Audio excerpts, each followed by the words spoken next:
chick parm tonight, and it's a pretty simple little recipe. If you've never done it before, this is kind of an intermediate recipe, and it's fun to do. First of all, get some chicken, and as you can see, you got two breasts here. One's a fairly large one, one's a small one. And the point is, you want to get these flat so you can cook them evenly. So what I like to do is I like to get smaller ones, but if I get bigger ones, I cut them into pieces and then flatten them. So I'll show you how we flatten them by a simple mallet and some saran wrap. Okay. I'm going to do the smaller one. Smaller one, you just simply put in the saran wrap, and then you take the mallet and you pound it like so, so it gets nice and flat. This way your chick parm will cook evenly and you'll not have to overcook to get it done. There you go. Pretty simple. Larger one, I usually take part of it off. I take a little bit of a knife and cut the top part off, just because otherwise it ends up cutting or pounding, and it disintegrates in too many pieces. So I like to cut part of the top off, just so I get a little more consistent breast. Again, you just take that in here, pound that one up. Nice little smaller piece for you. Now, if you take this bigger one, I usually cut this then in half. And again, you got a smaller little piece now. And you take it in, give it a little pound. Nice and smooth. And the last piece right here.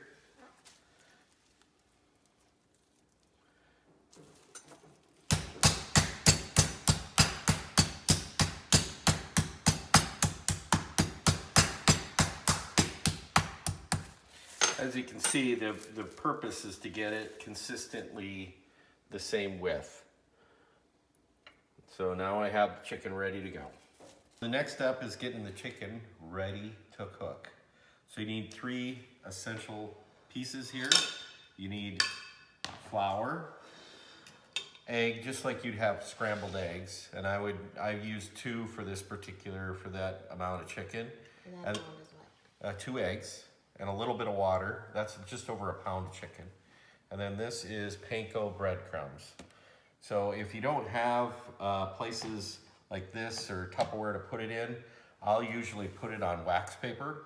Just throw it on wax paper versus these. It's a little messier versus keeping it in there, but it works pretty slick both ways.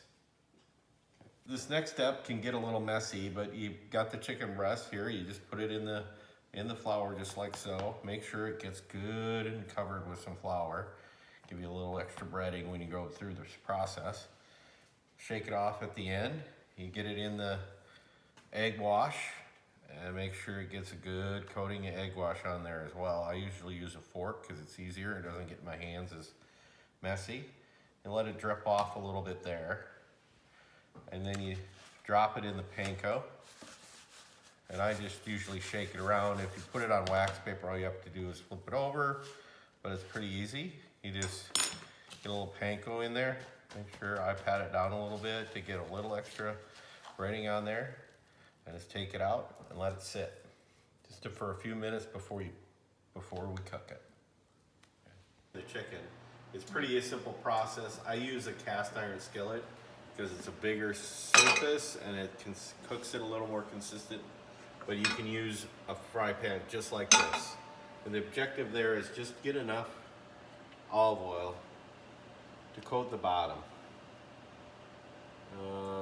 Something in that neighborhood is gonna give you a good coating at the bottom, just enough to, get crisp it up. And then you just turn it on medium heat, and you want to get that cast iron skillet or your skillet just warm enough. You don't want it too hot, but you do want it warm.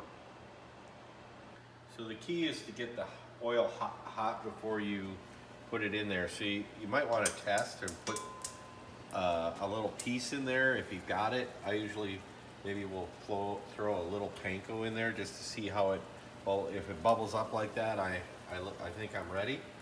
And so what I like to do is just set those babies in there, nice and soft, and then start cooking all the way around them. You want it so it's bubbling around like that. Don't want to get it too hot, but it can't be too low either. So it's just a matter of getting the right temp. That's perfect right there, where it drops in and throws a little bubbly on the side there. Well, that's what it should look like when you're cooking them. And it just takes them, you know, a minute or two aside. You're just gonna flip them over. Pretty slick. They're getting happy right now.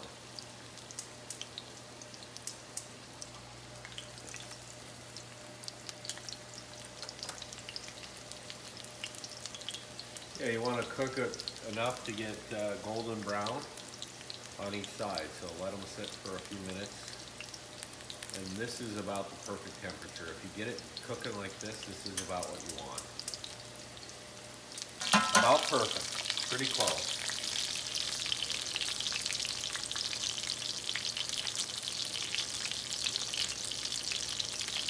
Now just a minute or two on the other side. These look like they're pretty close to done. That one for sure is done. And I put it on this grate because the way I want to finish it. It's a pretty slick little deal. You get a little grate, that way the air flows through it when I cook it, and I'll show you why I do it that way. But once you're done, just put it there and let it rest just a little bit before I finish it off. And here's another one. And here's another one. And then the last pieces.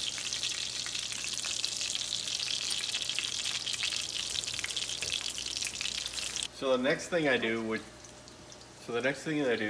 is a little extra, is I do put Parmesan on the chicken as it sits here while it's still a little warm, because the cheese melts then.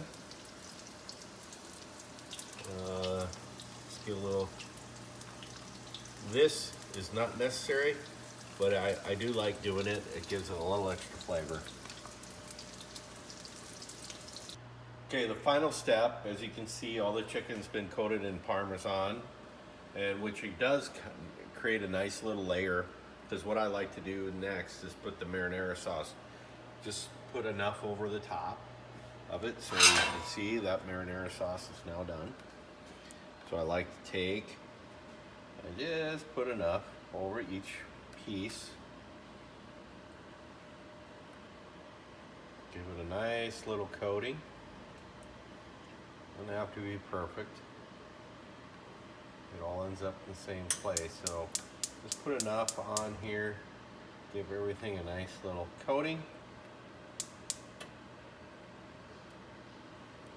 Again, you can see that parm gives a little, keeps the crust a little bit crispy for you. And then the final step before I put it in the oven is I'll take some mozzarella cheese. What I like to do is get some really good mozzarella cheese, not really cheap stuff. Don't shred it. You got to shred it yourself. It's the best way to do it. But I like to take and just mound it up because I love the mozzie on it on the top here. So I just put a mound up because it's going to melt and get crispy, and that's what we're looking for, is just pile it on. This is what gets it up to another notch.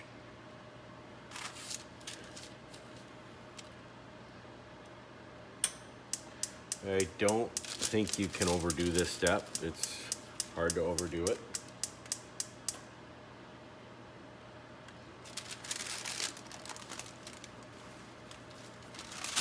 With all the stuff that falls off, whoops, let it fall off, whoops, let it fall off, whoops, let it fall off. All that creates even more goodness. You can see you actually want the cheese to kind of drip off.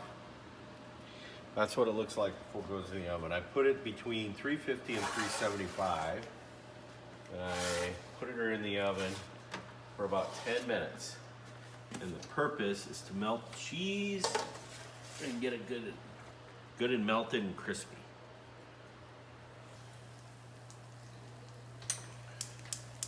All right, this is the final product. You can see the cheese melted over the top, and that's gonna be good for later. You can't get enough of that.